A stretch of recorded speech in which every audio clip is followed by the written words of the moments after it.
Hello, good morning. I am so excited to have you on, Rosie.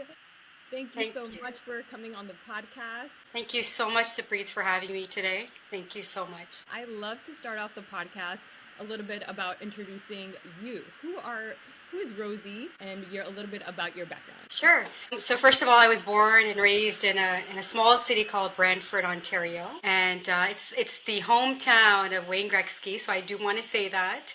And with two older brothers being raised with immigrant parents who came in the 1973, my father had a mission for us as kids, and that was to get on the path of Sikhi, Gurbani. And he put my hands on the tabla at the age of 2. So my brothers, on the harmonium and myself on the tabla, it made me realize later on, I wonder if my father was a feminist because usually the tabla is played by men, right? And growing up, there was something special about my father, and a lot of the sangat would say particular things to me that your father is very saintly, and I didn't know what that meant until I grew up later on in my life knowing more about Gurbani. And I'm here because of him. I'm here to tell this story because of him. My mother has done so much to raise the three of us in a foundation to build on Sikhi in a very different way. But my father really engraved it within my brothers and I. And, when he passed away, and I think going back, he always wanted me to work with children. And being in high school, I wasn't sure if that's something that I want to do. But kids would knock on my door. I was like maybe 11, 12 years old, and I had these 4 or 5-year-olds coming asking to play school. So my dad, gathered, materials for me to open a little school in the garage where kids would come in and do like coloring sheets and stuff. And then he said to me, like, "Ik din tu na duniya de vich tu ek vada school kholenge. You're going to become a teacher."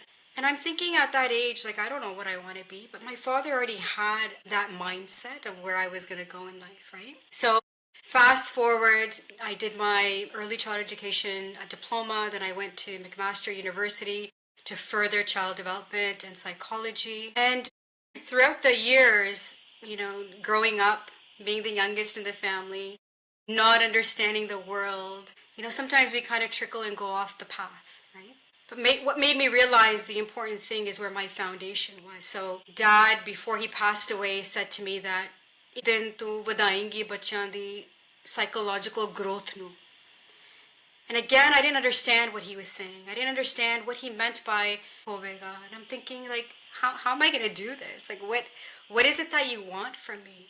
So he passed away. Concept1 Learning Centre, which is my homeschool, was founded. And then the psychological of growth of children around the world is happening with that one phone call from that teacher who asked, "Do you have a resource that will help me understand how to tie the patka and to help me further developing those skills to help one of my students?" And that was the phone call, is she needed help. So psychological growth of children, it's happening with this movement. Being able to open that school, it's all because of his blessings, and I feel that he's walking through every step of this way with me. So I'm the youngest of 2 older brothers, and Kirtan was our life. Teaching is my life, and I always honor what my father has always told me, and I'm trying to be that best version of how he wanted me to be speaking to you today. That is beautiful. Oh my God. I love that. That is your father. I love that you mentioned that you didn't know he was a feminist, but his actions definitely. And I think with our community, it doesn't always come out as bold and loud, but our men's and their actions definitely speak volume. And he definitely did that here. I love that. So explain the process of opening this and like going through this emotionally as well with your father. It's a journey in itself, right? Like you don't appreciate your parents until they're gone. And if you had that one moment with him to say whatever you needed to say to him, whether it's my apologies for not being the best that I could be while you were alive, but knowing that there was something that was happening through this entire journey, marrying my husband. He always wanted my husband to be in Gursiki, and he met my husband 2 days before he passed away. So it felt like he was holding on to it, like to that moment of just kind of wanting to see who it was. And I can recall that day, March the 2nd, 2013, when I took Parm Singh to see my father. And till this day, he says, I wish I had more time that I could spend with your dad. Everything that I didn't think that I would be given, but whatever Waheguru gives you, you honor it in hopes that the journey together will be what it's supposed to be. Yeah, you'll go through issues and you'll go through your challenges. Does your sanjog actually stay like powerful, or does it, does your swas end with that relationship? It's always about how much swas do you have with that person or with that job or with, my school or whatever I'm doing in life. So I realized that this is something that was given and I need to make sure that I protect it. And everything that my dad wanted for me, I feel that it's just his blessing, but in disguise. And also that I waited long for happiness. You said that you have a school. So walk me through your day-to-day routine, how that may be, what your life may be as a teacher. So Concept1 Learning Centre started 6 months after I got married. So I wanted to build something, but I didn't want to build something that I wasn't able to take care of. I wanted to start off small. So 2014 is when there was a living room and a dining room in the house, and it was always kulla. There was no furniture in there for, about 20 years that they've been living here. And I'm asking my husband, like, what do you do in this space? And he's like, well, we have, yoga classes, there's sangat that comes, we do simran. And we decided that we're not going to put any furniture in there. And I thought, can I open up my homeschool here? And I remember telling my in-laws about this vision that I had and telling my husband this vision I had and making that effort of also bringing in my father's blessings about, you're going to open up a school one day. Okay, so the school is going to be called Concept1 Learning Centre. And it just came, like the name just came up. So there's got to be an obvious reason for all of this to trickle in. Waheguru's Kirpa, it started to open, and the 12 to 13 years that I've opened, I've never done any advertising of the school. There's never been any formal, I'm looking for toddlers or I'm looking for preschoolers. It was always word of mouth. And the Sangat pulled in where, I had one student that I worked with for a whole year. Oftentimes I thought to myself, like, where were the other children? But maybe Waheguru wanted me to work with that one student to see how I felt. So I remember her coming into the school for a whole year, and then, 8, 9, 10 students would trickle in to the point where I had summer camp in my homeschool. There were like 22 kids with 10 volunteers. And I did open it up for the little generation of children where I did teach Simran, Sikhi, and their foundation of early years of learning. But then later on, I wanted to achieve a different mindset for these children. I wanted them to, gain Sangat and understanding what Waheguru meant. I wanted them to know doing Simran will help you in life.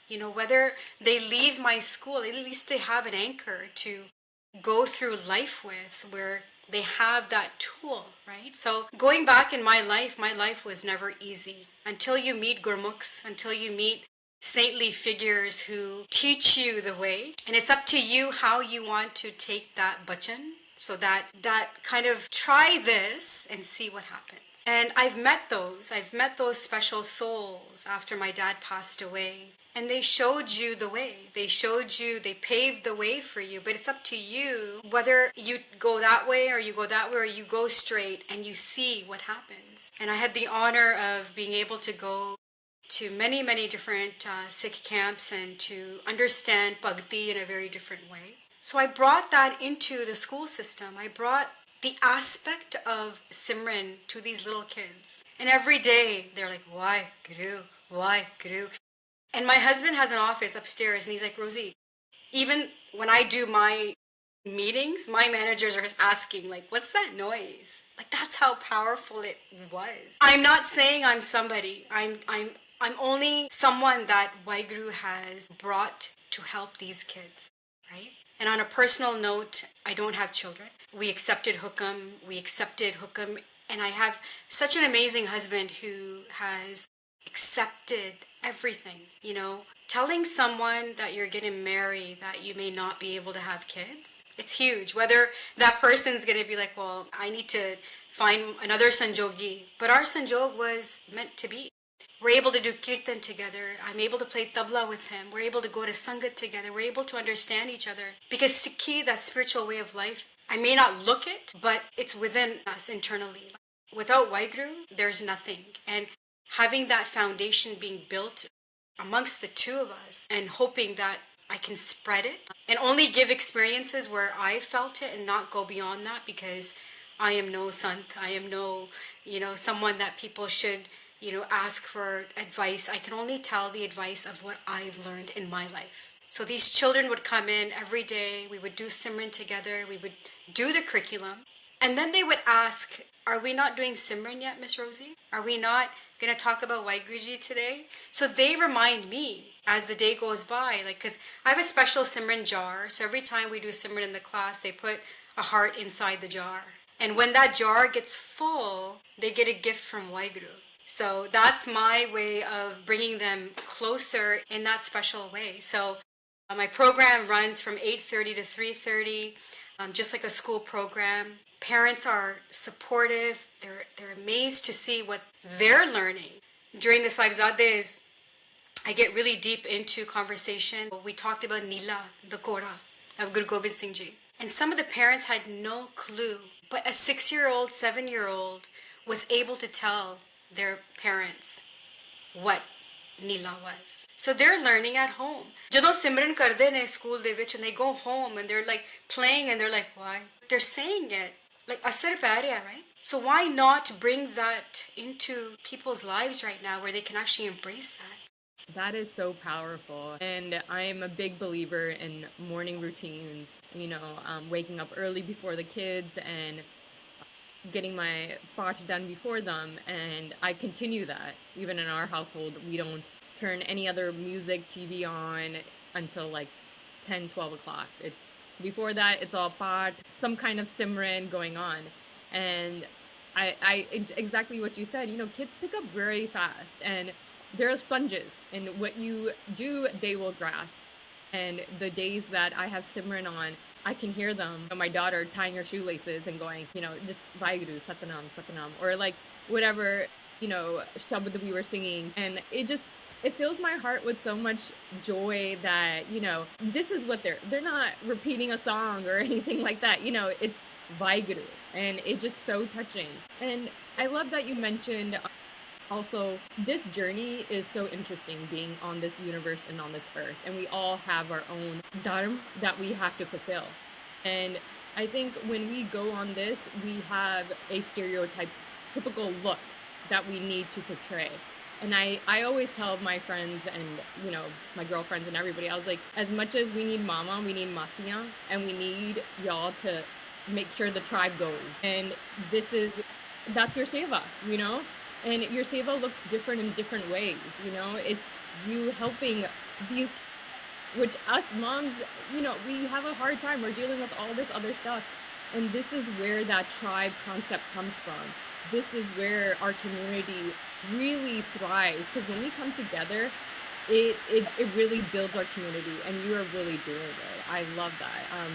And just hearing all this, it just fills my heart with joy.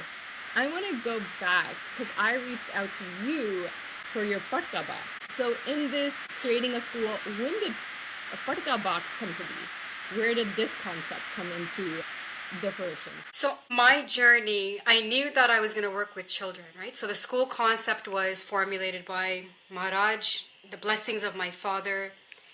And when the mind starts to say it's time to build, then you know that Je rukawat nahi aandi na, if there's nobody in your way, then you know that it is something that was supposed to happen in your journey, right? I had no clue that this was going to be a part of my life. There was no plan. I'm just doing whatever I need to do in the school. What am I going to do when I retire? Okay, I'll find something.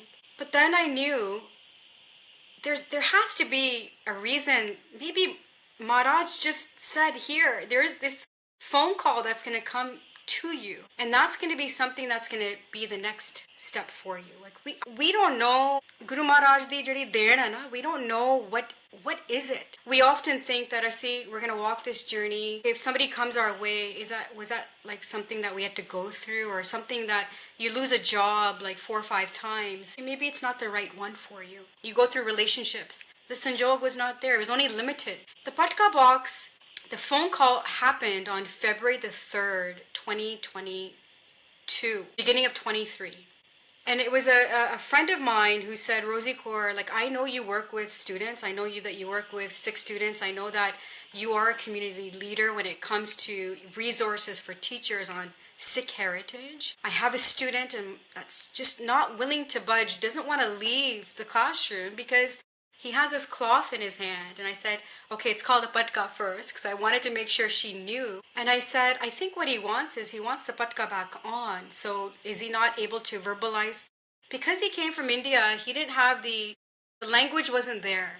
You know, he didn't know what to say. He kept saying, ma'am, ma'am, ma'am, right? And I said, are there any other Sikh teachers in your school that's able to help, or even a student that's in grade 8? And she said, unfortunately, there's no one I can find. You can be brown-skinned, you can be a Sikhini, but you may not know how to tie a patka, right? So I said to her, I have a student in my classroom who wears a patka. Let me ask him respectfully if I can take his patka off. So being a Sikh teacher to another Sikh student, I'm going to still ask, is it okay if I take your patka off to show someone? And I remember what he said to me. He said, Miss Rosey, you taught us all about sharing and being kind. So yes, you can use my patka, you can, whatever you need to do. And I said, let's do this. So I WhatsApped, video chatted my teacher, and I said, I just need you to just follow me. It does not have to be perfect. I think he just wants his patka back on. Okay.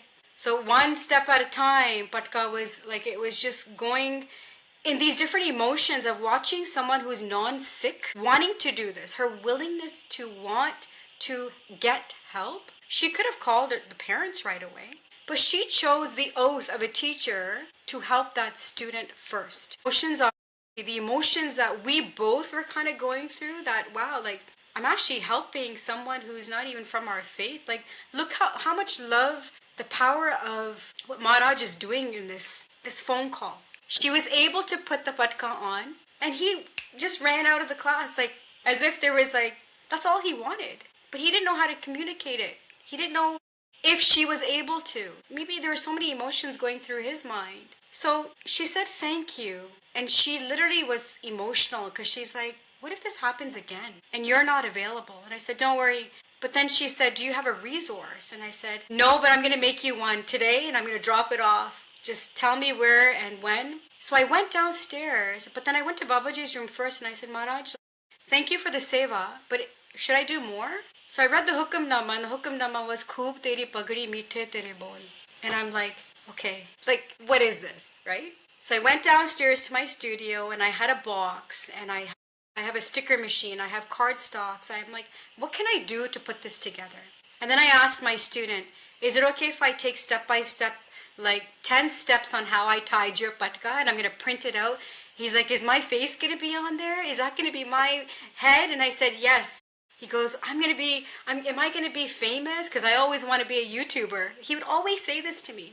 And I said, don't worry, you're going to be a part of this box. So just to see that emotion for him is that Oda Sir, Oda Patka is going to be in hopes that in life he carries his Sikhi, right? Patka Box was created.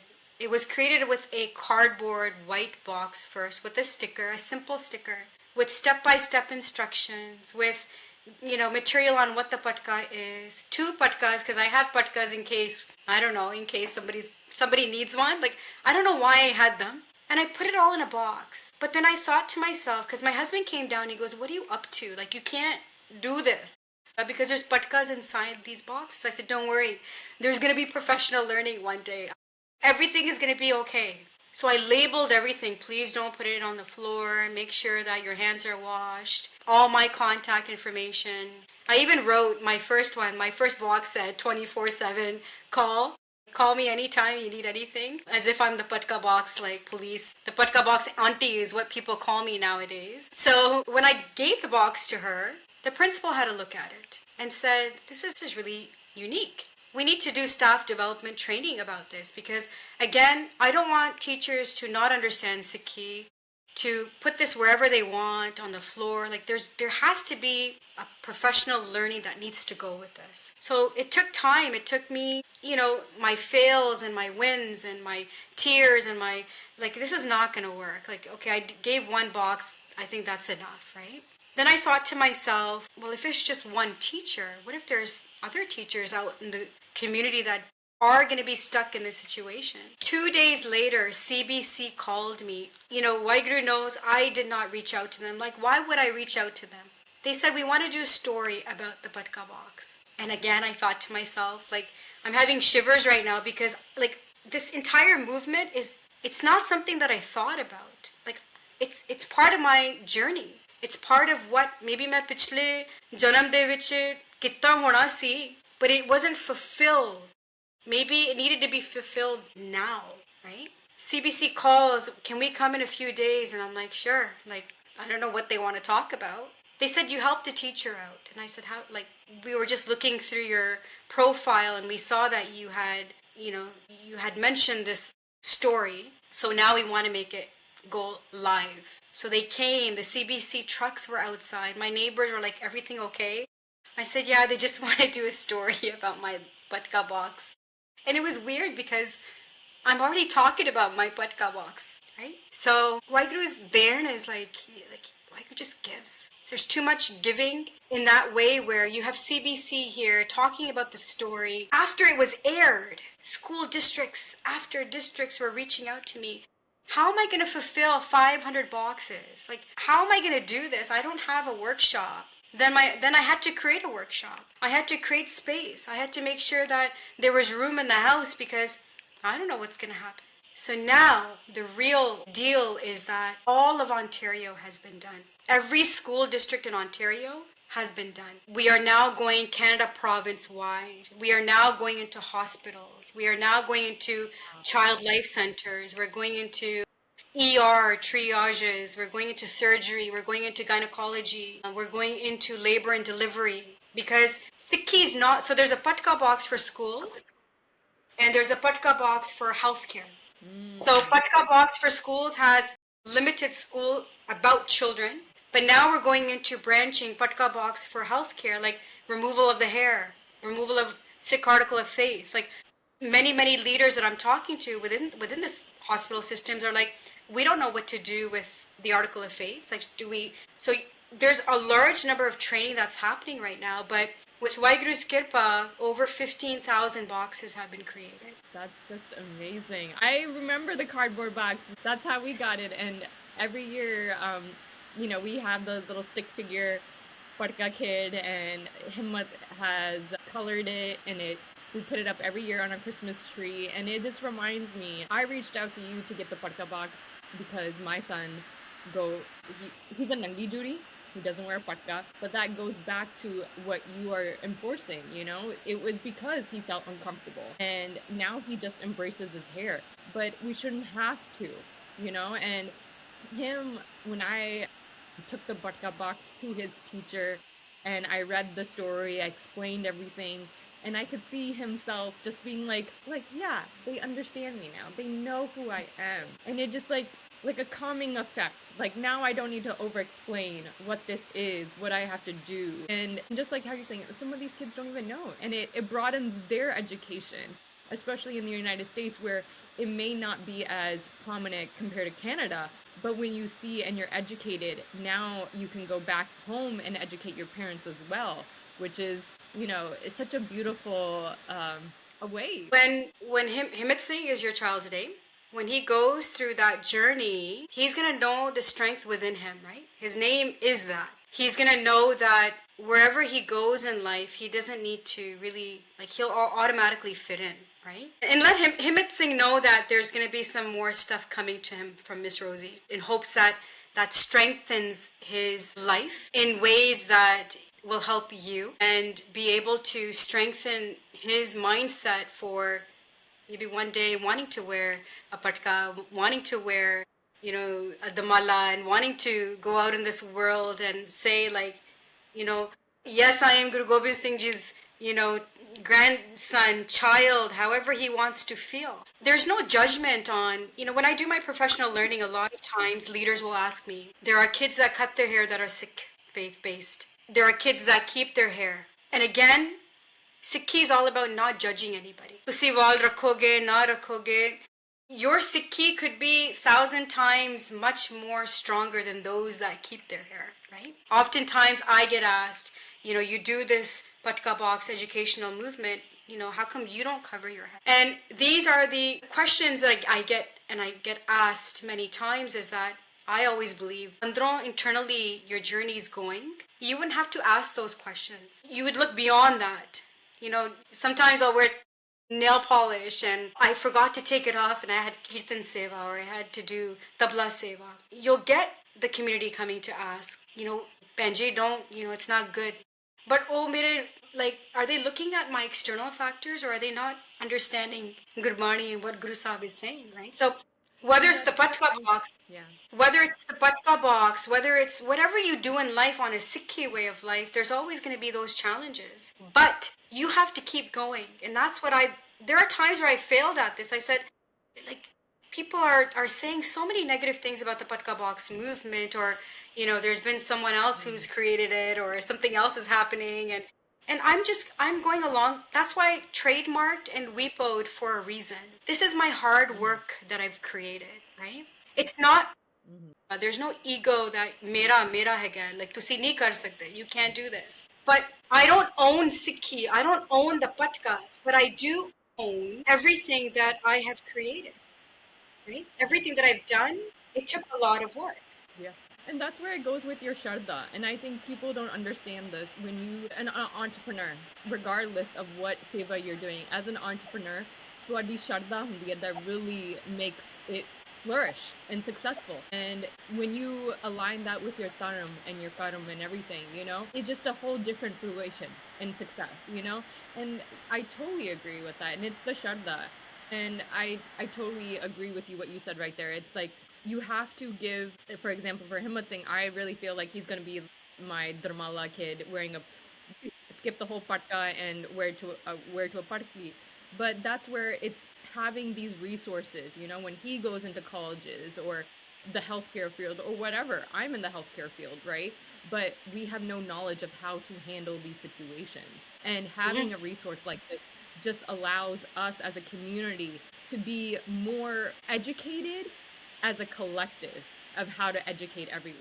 And I thought about the healthcare box because my brothers are both doctors. I have a surgeon brother and I have a naturopathic brother. And it's happening in this world where you are noticing that leaders that are non-Sikh faith based, they want to learn. The amount of conversations I'm having with hospitals right now, sometimes I do get scared when I'm about to approach them on the Patka Box, because it's not about Sikhi always, it's about other faith. This will open doors for diversity. This will open doors for other faith, Islamic faith, who have their, way of women can't be, they can't be kind of in the healthcare system with other men to take care of them, right? So I know for a fact that many of my friends say that their moms only prefer women as doctors, right? So it's like this opens doors for others to learn about the faith. Sadi Sikhi, there are Amritari Sikhs that don't want you to remove any hair. Even when you're in labor and delivery, women are saying your education to our gynecologists mean the world, because there are times where asi verbalize nahi kar sakte. We can't tell the doctor because sadi English theek nahi hai. We can't explain it. Now that they're getting training, gynecologists are aware that they can't remove any parts of the hair. But speaking to my brothers or speaking to other doctors that I know, if it's an emergency and they have to do something, and they won't look to us. They have to do what they need to do to protect that patient. So whatever policies doctors need to follow, I can only say if the patient is verbal, if the patient is doing, and it understands that consent of removal, then and only do you work with the families on it. Don't just do what you have to do, right? Head trauma, sing, juda, it's half out. They need to go in to do surgery on the brain. what are you going to do? Say we can't remove, like, you have to do what you have to do to save that patient, right? I think like situations like those are life and death situations, which I See, think, it's a whole different scenario. 100%. You're Yeah. you're a teacher. I'm an instructor for aesthetics, and even the aesthetic world, it has gone so much. And even with me, I, was always a little bit conflicted going to aesthetics. But that's where I teach my students going into aesthetics that you cannot assume just because someone has a little bit of a cat whiskers, she wants it removed. It's about Yeah. respect, and you have to teach. 100%. You have we have to let other people feel comfortable, whatever that may look like. And as a Sikh woman going into salon, I just want to blow dry. I don't want a haircut. I don't want any of the other stuff. I just want the experience, right? But Yes. I shouldn't Yeah. be honed down into like, do you want your eyebrows done? Do you want your lips? Like, I am beautiful the way I am. I just want to blow dry. And Yeah. that goes into education and educating our professionals about how to communicate with certain communities. It's not always hair is bad, which market and media always portrays us. And yeah, now going into this Patka Box, you were recently at the Sikh Film Festival. Oh my God, I just like, how was that experience? Like watching your filmmaking, like I want to go into all that. Again, no place in my journey that I had written down that I was going to do a movie or I was going to do a film. Again, Waheguru just said here. Here you go, Rosey Kaur. What happened that day when I was contacted by Sikh Lens was, we want to do a documentary on the Patka Box. Okay, let's do it. And the team arrived. The team set up. It was a full day. The team, Devinder Singh, the producer, phenomenal. Virji, kudos to him for bringing this alive. And again, emotions, right? Because they wanted to know my story. And then all of a sudden, the Patka Box movement, there has to be a reason for this story. There has to be a reason why things are happening. I was never an author, but I have 7 books out on the Patka. Again, things that came to you that you didn't have a business plan for. But Waheguru had a plan, right? Waheguru di jehdi business plan se, it already came when we were born, like this is what you're going to be doing. But I think we as humans, when we start to grow up, you realize that nothing is in our control, nothing's in our hands. So with Sikh Lens, so they did Bold Helmets, which is a good friend of mine, Tina Singh's, and then they did the Patka Box documentary. And walking side by side with her, she is phenomenal when it comes to being such a great mentor of, don't listen to the noise, keep going. She always taught me that. That's why I keep going in certain areas. You receive different DMs about, you should be doing this, this is wrong. But then you learn how to kind of like let it go. But yeah, like when the documentary happened and when I saw it for the first time, I can't even explain the emotions. Adding my father into it, adding my childhood into it, then thinking about what my mother as an immigrant who didn't know English would go into her, my brother's schools to talk about my kids are not girls, didn't have the language to 100% and communicating this is a patka. So who knows, from the 70s, the 80s, this movement has been brought for a reason, right? And it's to help other parents. It's to help other mothers who are not able to express, not able to speak English properly.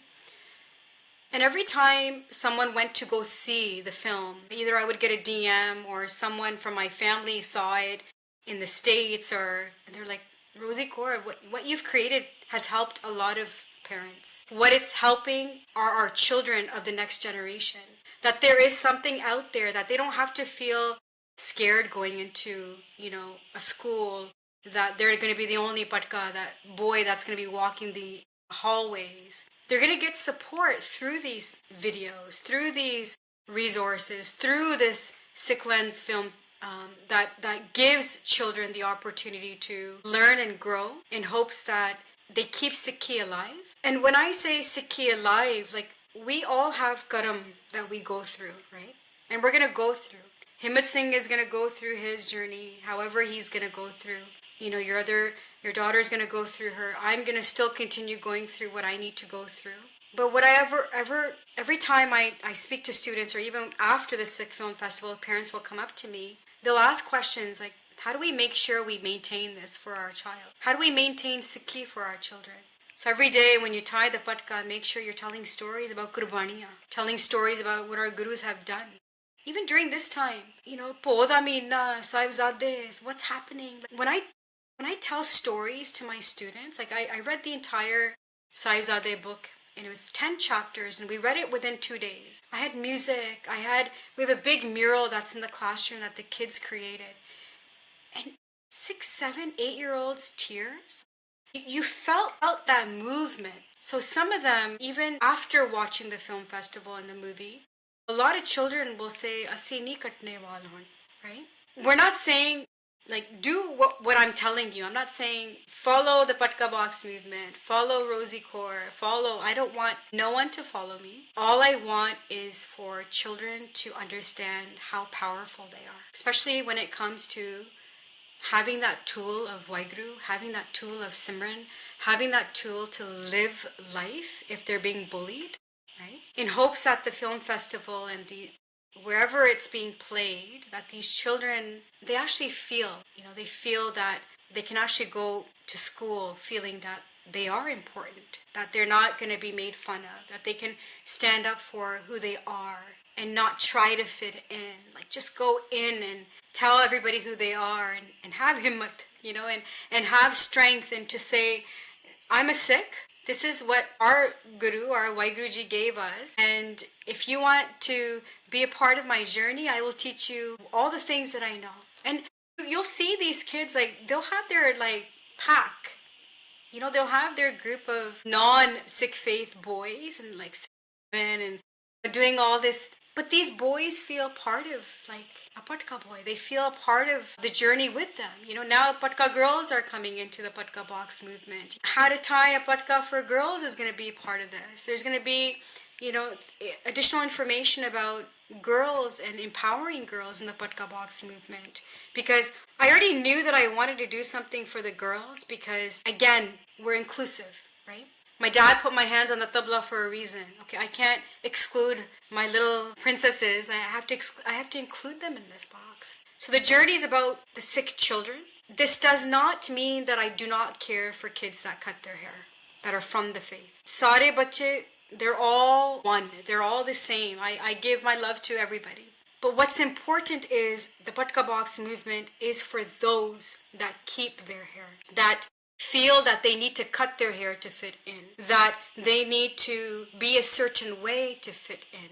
So Jay, if I can help Sikhi a little bit, I'm nothing, but if I can help Sikhi a little bit, then in hopes that the Patka Box movement will guide, empower, inspire these kids to go further in their Sikhi. Eventually those जिन्होंने ने बच्चियां ने वाल कट्टे हुए ना, that spark, that click will come one day for them.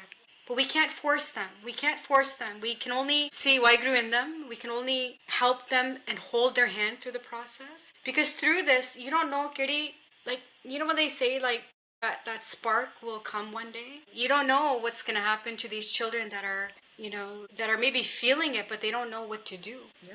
You just have to, exactly, everybody's journey is different. And I think you really, it is the foundation we set for our kids.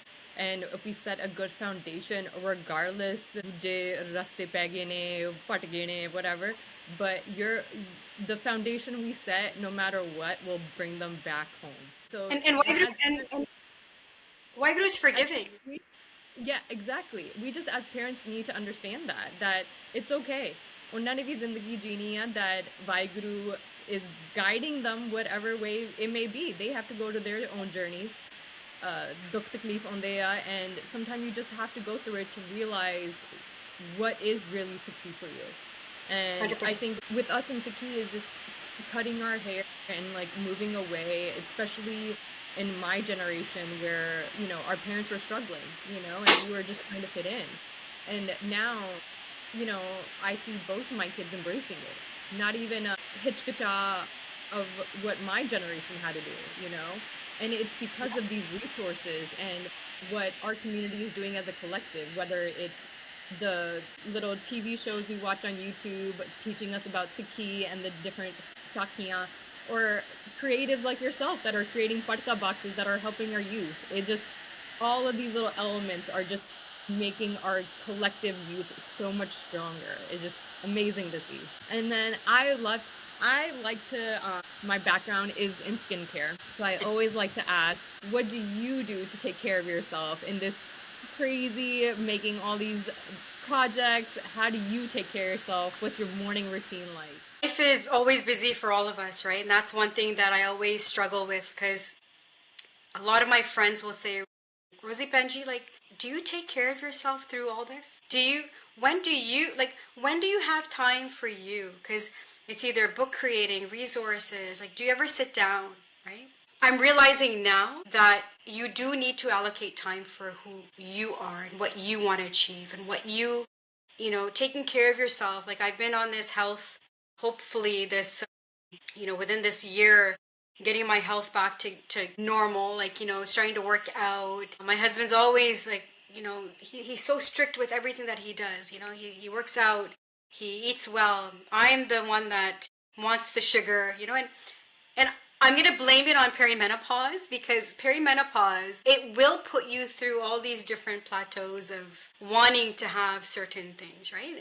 And that's another topic of discussion. But how does Rosey Kaur take care of herself? I think the biggest thing for me is sitting and just remembering Waiguru. As I'm getting older, I realize that you do need to take care of your skin. You do need to take care of how you look, and it's not looking for others, wow, look at it's what you want, how do you want to start feeling. But I do take time to do practice kirtan. I take time to walk. I'm taking time to like create new recipes, and being on this journey, like, in itself is hard, making sure you're doing the right thing. Just during this holiday, spending time, I think spending time with family, just kind of unwinding. I love that. I love that. Thank you so much for taking the time to share your journey with us. Was there anything else you'd like to share with the audience? Just keep going. I often tell everyone that's listening is that no matter where you are in your life, don't feel that you're not getting anywhere. Always remember that your journey is starting already. You're going to go through your humps, you're going to go through ups and downs, but know that there are reasons for it, and dream away. If you're an entrepreneur, like, you want to do something, just go for it. And everything will fall in place. Everything that's meant to be, whatever's written for you will happen. And don't fret the other parts of life where, how come I didn't get, why didn't it happen? And when we start to think about the things that, like, why didn't it happen for me, it happened for somebody else. I'm still learning that. I'm still learning why things happen. when and I think for those that are trying their best to become something, be patient with yourself and rest. Just have asra, like hope that they're doing it for a reason. So that's all I want to say. Thank you so much.